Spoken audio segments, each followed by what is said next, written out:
We've got a group of 15, 16 great people here from around Australia and one in New Zealand. We were just talking about a weekly, uh, newsletter, e-newsletter that goes to people's database. What do you do? Yeah, we've got one that goes out every Friday, and then there's a follow up to that that goes out every Saturday with all the auction results.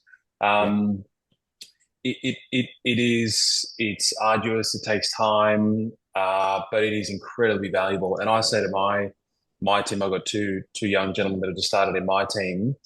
I said to them, whilst you're in the early part of your career and you're building a name for yourself, it is such a simple way of being front of mind on a weekly basis or even twice a week uh, when you might not have something to talk about. But it's a very valuable tool. I went to a listing appointment the other day. It was actually a referral from a colleague of mine who's gone away for a little while, and I said to them, I said, you bought through someone else. What? Why? Yeah, and you like them. Why am I here? And they said, your weekly market report is that valuable. Like we love it. It's we get a few others, but all the others go straight into the bin. Your weekly market report that comes in on email is very valuable, and so yeah, that is part of the reason why you're here in our living room. So I thought, yeah, shit. If there's one person that thinks that way, then there's got to be more. Yeah. Yeah. So there you go, everyone. Like success leaves clues.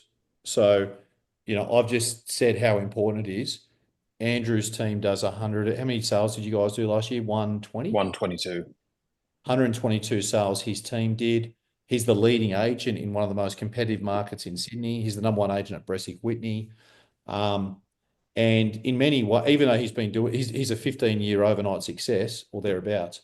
But this thing builds, your database builds. And so on top of all the calls and the good work that he's doing, every week his database is just getting this touch point from Andrew Liddell about all the local information. And sure enough, it's just a quick, cheap, cost effective, informative touch point where then he gets a seat at the table when it comes time to potentially sell. How's the first 6 weeks been for you, Andrew? Bit of a mixed bag. Bit of a mixed bag. We've had a number of sales. I don't think any of them have been. Well, we had one good one a couple of days ago, I suppose, but the rest of them have been a bit of an arm wrestle, not dissimilar to what we were experiencing last year. So I think a lot of agents came back and saw open home numbers improve pretty dramatically, and it was almost a bit of a shot to the arm, thinking, shit, the market's back or the market's changed. But in my experience, but yeah, there are probably a few more people out looking, but really of the 10 sales that we've had so far, most of them come down to one buy and maybe two if you're lucky. So it's still very much back to vendor management, market knowledge, buyer knowledge, all the basics. Yeah, You just said you've got two young guys that have joined your team. Is that right? yeah, yeah, yeah. And so how old are they and how much experience have they got? They're 21 and 22, and Yeah. they've both had sort of 2 to 3 years in another office outside of our market. Yeah. And they've both been, well, one of them's only been a few weeks and one of them's been here for sort of 6 months, 4 to 6 months. Yeah. Yeah. So as the leader, what are you what how you're the market leader in your market. They've come in to help you facilitate sales and for them to grow. What are Mm. you what are you encouraging them to focus on this early in their career?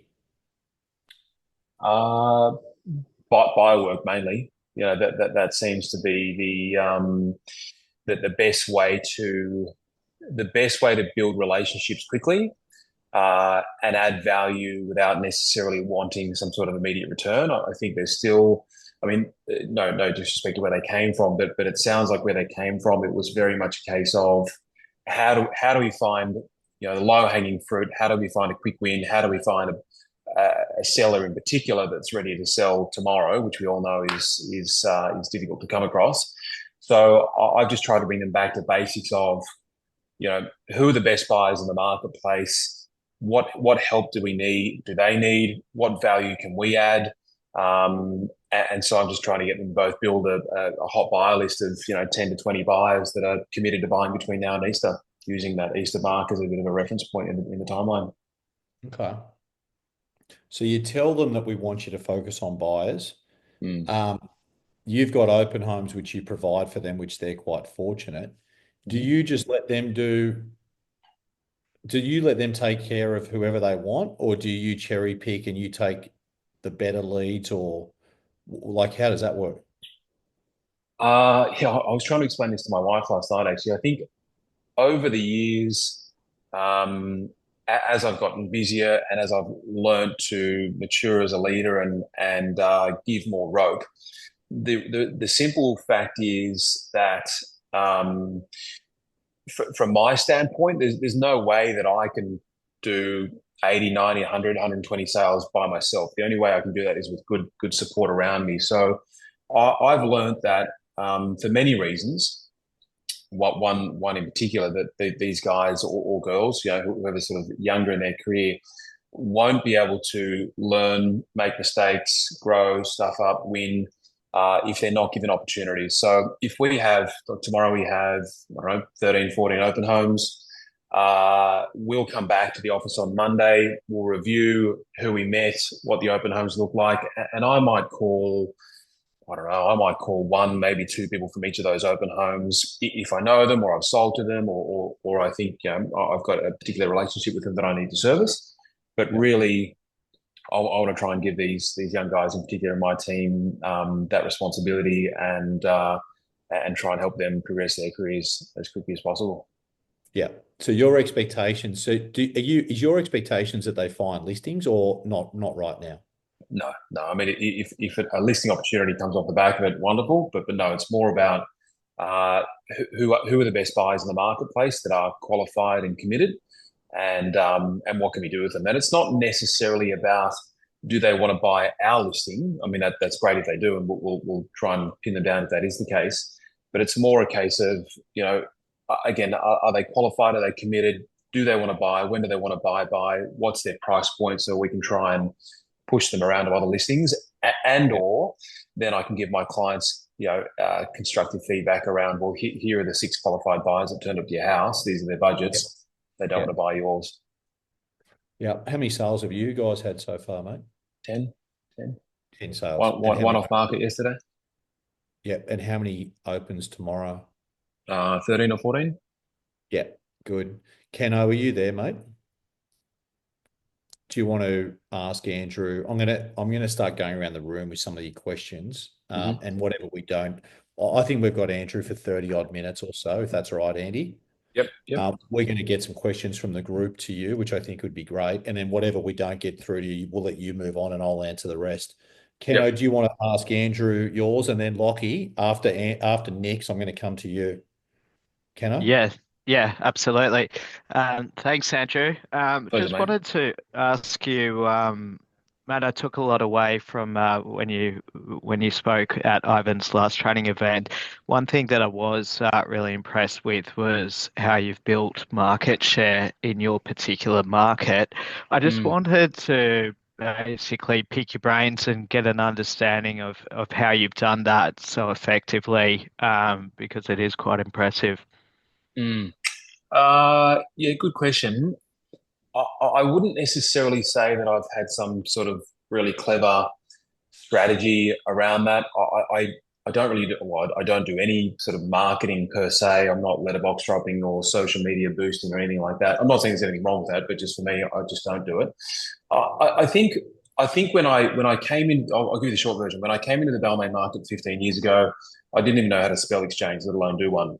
And all my competitors were business owners, much older than me, with long track records and long history, etc. So I felt, I suppose, perhaps naively confident that I could get there at one point, but I was also comfortable to a certain degree that it was going to take me a bit of time. So to Ivan's point, yes, I'm at a certain point in my career now, but like I've been going for it for quite some time now, 15 years. So I think Yeah. how I've done it, I think I've been conscious that again, not to sort of keep banging on about buyer work, but certainly for a long time, buyers in my market have been neglected. And I guess it's that age-old saying that today's buyers are tomorrow's sellers.